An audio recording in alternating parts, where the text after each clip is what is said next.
Warahmatullahi wabarakatuh. Perkenalkan, nama saya Nur Olivia Nanda, stamper 110 2018 0194. Nah, di sini saya akan melakukan pemeriksaan fisis dasar THT. Nah, pada pemeriksaan fisis dasar THT ada beberapa pemeriksaan. Yang pertama fisis THT, kemudian ada pemeriksaan telinga, lalu pemeriksaan otoskopik, kemudian ada pemeriksaan hidung, pemeriksaan ranoskopi anterior dan posterior, kemudian ada pemeriksaan faringoskopik, lalu pemeriksaan laringfaring, lalu pemeriksaan laringoskopik indirect.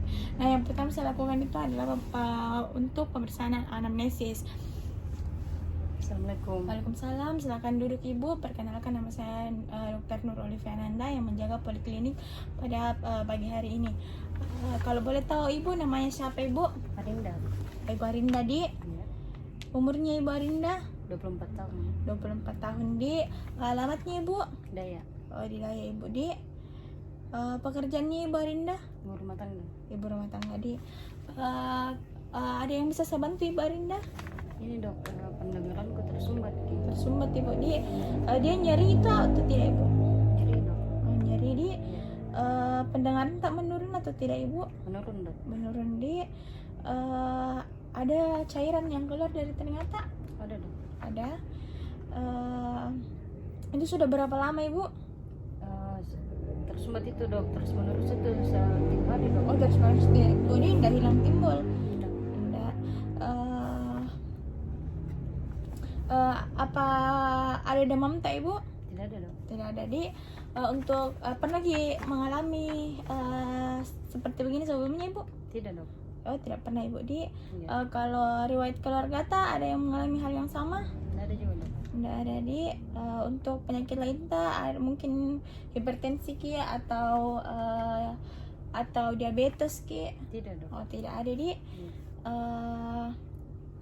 Pernah Ki melakukan pengobatan sebelumnya di rumah sakit lainnya, atau pernah Ki konsumsi obat? Tidak dok. Anda pernah Ibu Di. Nah, di sini saya akan melakukan pemeriksaan cross check. Yang pertama dengan Ibu Arinda, umur 24 tahun, alamat Daya, pekerjaan ibu rumah tangga, keluhan utamanya itu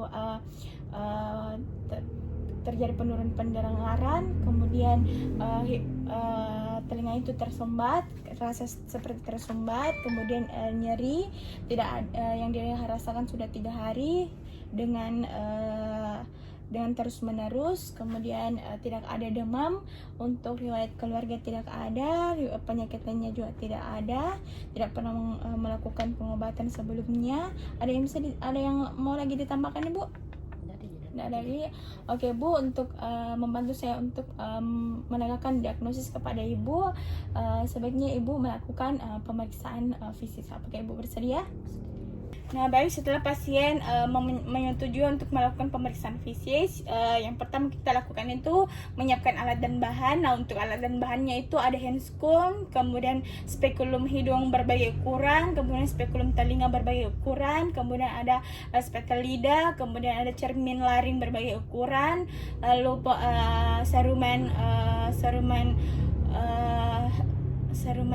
span, kemudian ada kapas untuk aplikasi. Nah, yang pertama kita lakukan itu adalah melihat keadaan umum pasien. Lihat apakah pasien memiliki alat bantu atau tidak. Kemudian kita lihat tanda vital pasien. Nah, untuk tanda vitalnya itu kita cek dulu tekanan darah pasien, lalu kita cek nadi pasien, kemudian kita cek pernapasannya, kemudian kita cek suhu tubuhnya.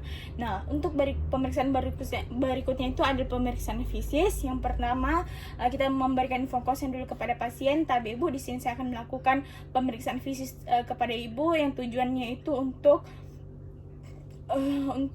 melihat apakah ada gangguan pada telinganya Ibu. Apakah Ibu bersedia? Sudah. Nah, setelah pasien bersedia, maka kita atur posisi pasien. Tapi Ibu bisa kita atur posisi tas senyaman mungkin. Kemudian kita pasang headlamp. Setelah kita memasang headlamp, kita atur posisi headlampnya. kita cek headlampnya apakah dia dalam keadaan baik atau tidak. Kemudian kita cuci tangan rutin 6 langkah, lalu kita memakai handscoon. Nah, untuk pemeriksaan berikutnya ada pemeriksaan telinga. Kita inspeksi dulu bagian depan telinga pasien. Telinga pasien, kita lihat apakah ada kelainan atau tidak. Kemudian kita lihat preaurikulanya, apakah dia ada bentek merah atau tidak. Kemudian kita lihat lagi apakah ada edema atau tidak. Kemudian kita lihat apakah ada pembesaran kelenjar atau tidak. Kemudian setelah itu kita lihat retroaurikuler pasien, apakah ada edema atau tidak. Kemudian kita lihat aurikula pasien, apakah ada hematom atau tidak. Apakah ada hematom hiperemis atau tidak. Kemudian setelah itu kita lihat kanalisnya, apakah ada obstruksi atau keluhan tanda lainnya. Kemudian setelah itu kita nah di sini saya melihat bahwa pasien tidak mengalami beberapa kelainan tersebut. Kemudian kita lihat aurikulanya, apakah ada pembesaran kelenjar atau tidak. Kemudian kita lakukan palpasi pada telinga pasien. Tapi Ibu bisa kita menghadap ke sana supaya saya bisa melakukannya. Oke. Nah, setelah itu kita lakukan pemeriksaan, kita palpasi dulu pada kita palpasi yang dimana kita melakukannya itu dengan di telinga luar. Tapi Budi saya akan tekan tangan bagian telinga atas. Kemudian setelah itu kita lakukan penekanan menggunakan jari telunjuk sebelah kanan kita. Kemudian kita tekan pada trangus pasien. Kemudian kita nilai apakah ada edema atau tidak. Kemudian kita perkusi bagian mastoid pasien, lalu nilai apakah ada kelainan atau tidak. Nah, kemudian kita lakukan pemeriksaan aurikula pasien untuk menilai apakah ada nyeri atau tidak. Tapi Ibu sakit? Nah, apabila pasien tidak sakit, maka pasien dalam keadaan normal. Kemudian untuk pemeriksaan selanjutnya itu ada pemeriksaan atropi, yaitu tapi Ibu kita memberikan dulu info konsen terhadap pasien. Tapi Ibu di sini saya akan melakukan pemeriksaan atropi yang dimana itu untuk menilai apakah terjadi kelainan pada telinga Ibu. Apakah Ibu bersedia? Nah, Ibu di sini saya akan melakukannya dengan menggunakan alat spekulum telinga yang mungkin akan terasa kurang enak, tapi insya Allah saya akan melakukannya sebaik mungkin. Nah, apakah Ibu bersedia? Oke, setelah pasien bersedia, maka kita lakukan penilaian pada spekulum pasien dengan menggunakan kemudian kita memilih spekulum yang tepat untuk pasien. Kemudian kita memegang spekulum dengan cara 3 jari memegang pada badan spekulum. Kemudian kita kunci menggunakan ibu jari. Kemudian jari telunjuk berada lurus ke depan.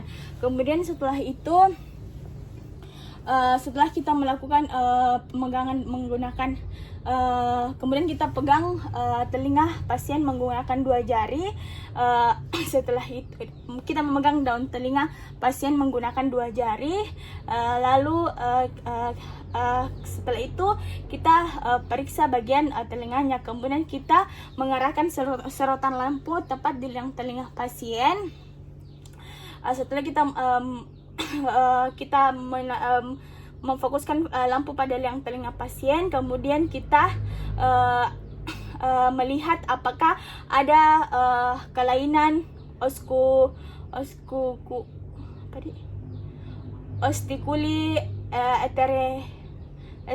aterusnya. Kemudian setelah itu kita masukkan spekulum ke liang telinga, lalu kita lihat apakah ada sumbatan atau tidak. Karena pada pasien ini pasien mengalami seperti telinganya itu tersumbat. Setelah itu kita melakukan pemeriksaan selanjutnya, yaitu pemeriksaan hidung. Nah, untuk pemeriksaan hidung kita melakukan fokusan dulu kepada pasien. Tapi ibu, di sini saya akan melakukan pemeriksaan hidung kepada ibu, yang dimana untuk melihat apakah ada kelainan pada hidung ibu. Mungkin akan terasa kurang nyaman karena saya akan melakukannya dengan menggunakan alat. Insya Allah saya akan melakukannya dengan sebaik mungkin. Apakah ibu bersedia? Sedih dok. Nah, setelah pasien bersedia, maka kita lakukan inspeksi pada bagian luar telinga pasien, luar hidung pasien. Tapi ibu bisa lurus lagi. Kemudian setelah itu kita nilai apakah ada edema atau tidak. Kemudian kita apakah ada edema atau tidak. Kemudian kita lakukan palpasi pada bagian luar hidung, lalu lihat apakah ada klaritas atau edema atau tidak. Nah, di sini saya tidak melihat adanya edema pada bagian pasien. Kemudian kita lakukan pemeriksaan dengan jari telunjuk, kemudian jari telunjuk tangan kanan pada daerah pangkal hidung, kemudian pada daerah pipi, kemudian pada supraorbital, kemudian pada daerah interrektusnya. Kemudian yang tujuannya untuk menilai apakah adanya kelainan pada hidung dan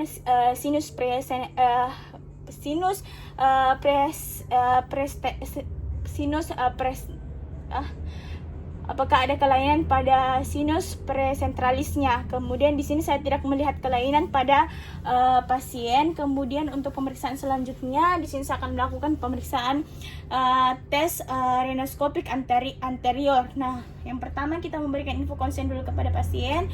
Tapi ibu, di sini saya akan melakukan pemeriksaan tes rhinoskopik kepada ibu, yaitu di sini untuk melihat di sini saya melakukannya menggunakan alat, yaitu spekulum hidung, yang mungkin akan terasa kurang nyaman, tapi insya Allah saya akan melakukannya dengan sebaik mungkin. Apakah ibu bersedia?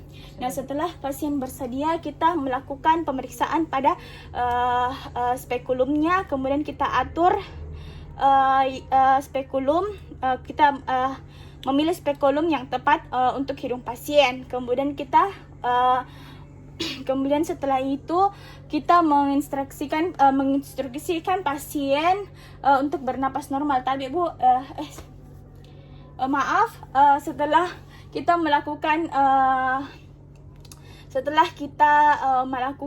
pemilihan untuk spekulumnya, maka yang sesuai dengan hidung pasien, kita memegang spekulumnya dengan baik. Kemudian kita memasukkan, yaitu dengan cara kita pegang pada badan spekulum, kemudian kita letakkan spekulum,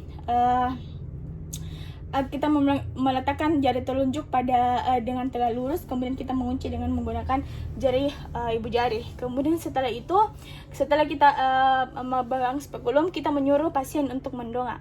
Tapi ibu bisa mendongak. Kemudian setelah itu kita masukkan spekulum pada rongga hidung pasien. Nah, setelah itu kita memasukkannya dengan secara hati-hati agar pasien tidak mengalami rasa sakit. Kemudian setelah itu kita menggerakkan headlamp supaya dia setelah itu kita menggerakkan headlamp, kemudian kita posisikan headlamp supaya dapat menerangi bagian rongga hidung pasien. Nah, setelah itu kita masukkan dengan cara pasien tadi mendongak, kemudian kita nilai struktur rongga hidung pasien. Setelah itu kita lihat apakah pada konkannya apakah ada kelainan atau tidak. Kemudian kita lihat pada foramen palatomolenya. Kemudian kita menyuruh pasien untuk menyebut huruf I. Coba menyebut huruf I dengan lama, ibu. I. Nah, setelah itu kita Setelah itu kita mengeluarkan spekulumnya. Nah, di sini saya mendapatkan tidak ada kelainan pada bagian hidung pasien. Nah, setelah itu kita lihat, kemudian kita lakukan rhinoskopik posterior. Nah, yang pertama itu kita menginfokankan lagi kepada pasien. Ibu di sini saya akan melakukan pemeriksaan rhinoskopik posterior kepada ibu, yang tujuannya itu untuk melihat apakah ada kelainan pada bagian mulutnya ibu. Apakah ibu mungkin akan terasa kurang nyaman, tapi insya Allah saya akan melakukannya dengan sebaik mungkin. Apakah ibu bersedia? Nah, setelah pasien bersedia, maka kita memposisikan pasien. Setelah itu kita putar posisi pasien senyaman mungkin. Setelah itu kita memilih cermin nasofaring yang tepat untuk melakukan pemeriksaan posterior. Kemudian kita menyuruh pasien untuk membuka mulut. Ibu bisa kita buka mulut tak. Kemudian kita melakukan penekanan menggunakan spindle lidah pada lidah pasien. Setelah itu kita melihat apakah ada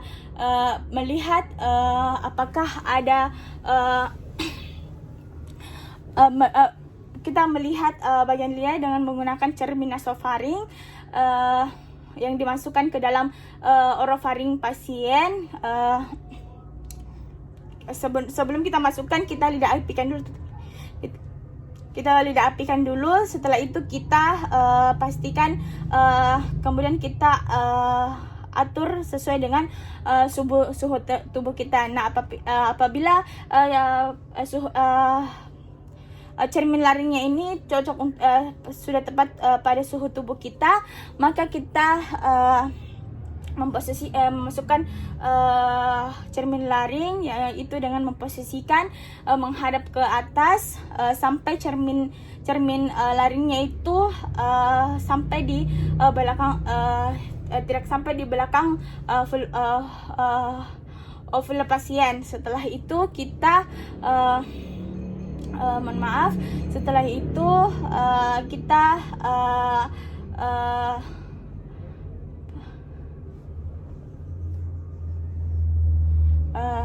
setelah itu kita nilai untuk bagian nasofaringnya, yaitu kita lihat pada muaranya, yaitu apakah dia setelah itu kita lihat ada pitnya, apakah dia kemudian kita tidak boleh memasukkannya terlalu dalam karena dapat membuat pasien tidak merasa nyaman atau pasien mengalami muntah. Setelah itu kita taruh alatnya pada tempat alat yang non steril. Kemudian untuk pemeriksaan selanjutnya, kita melakukan pemeriksaan faringoskopik, yang dimana kita memberikan fokusan kepada pasien. Tapi ibu di sini saya akan melakukan pemeriksaan faringoskopik, yang dimana pemeriksaannya ini akan terasa kurang nyaman, tapi insya Allah saya akan melakukannya sebaik mungkin. Apakah ibu bersedia? Dan setelah pasien bersedia, kita mengatur posisi pasien, lalu kita menginstruksikan pasien untuk membuka mulutnya. Tapi ibu bisa kita buka mulut kemudian kita lakukan penekanan pada lidah pasien dengan menggunakan menggunakan spetel lidah. Kemudian setelah itu kita perhatikan keadaan kafum. Setelah itu kita masukkan cermin laring sampai kita periksa dinding faringnya pasien. Kemudian kita lihat, perhatikan apakah ada kafum oris, apakah dia terdapat atau tidak. Kemudian kita lihat apakah dia hiporemis, granula, apakah dia hipertrofi. Kemudian kita menaikkan lidah pasien. Tapi ibu bisa kita naikkan lidah Oke, setelah itu kita periksa di bawah lidah pasien. Pasien untuk menilai apakah ada masalah pada glandula lingualnya. Kemudian setelah itu kita simpan alatnya pada tempat yang non steril. Nah, untuk pemeriksaan terakhir ada pemeriksaan laringfaring, yaitu kita memberikan informasi dulu kepada pasien. Tapi ibu di sini saya akan melakukan pemeriksaan laringfaring yang dimana tujuannya itu untuk melihat apakah ada pergerakan pada plika vokalis laringnya ibu, apakah ada atau tidak. Kemudian kita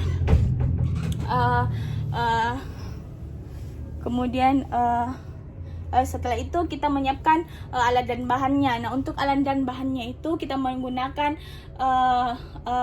cermin, kemudian kita menggunakan cermin yang sesuai dengan pasien, lalu kita menggunakan kasa steril.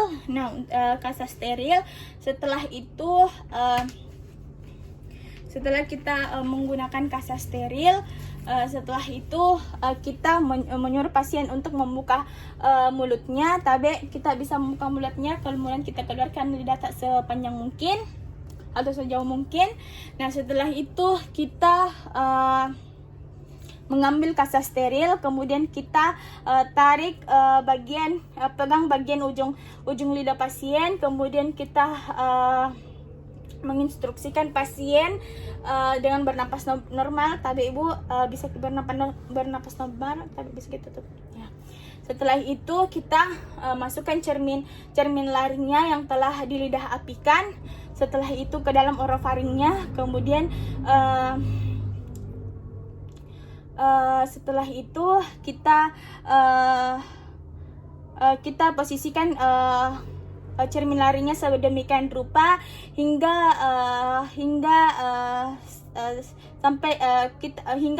terdapat struktur di daerah hipofaringnya. Kemudian setelah itu kita menilai pergerakan pita vokalis pasien. Nah, setelah itu kita lihat laringnya apakah ada tumor atau tidak. Kemudian kita melihat mobilitas dari plika vokalisnya. Kemudian kita suruh pasien untuk menyebut huruf I. Tapi ibu bisa menyebut huruf I. Nah, setelah itu kita simpan alat-alatnya pada tempat non steril. Nah, setelah itu kita menginstruksikan kepada pasien bahwa pemeriksaannya sudah selesai. Tapi ibu, terima kasih atas kerjasamanya untuk pemeriksaan fisik dasar THT ini sudah selesai. Ada yang mau ditanyakan ibu? Nah, setelah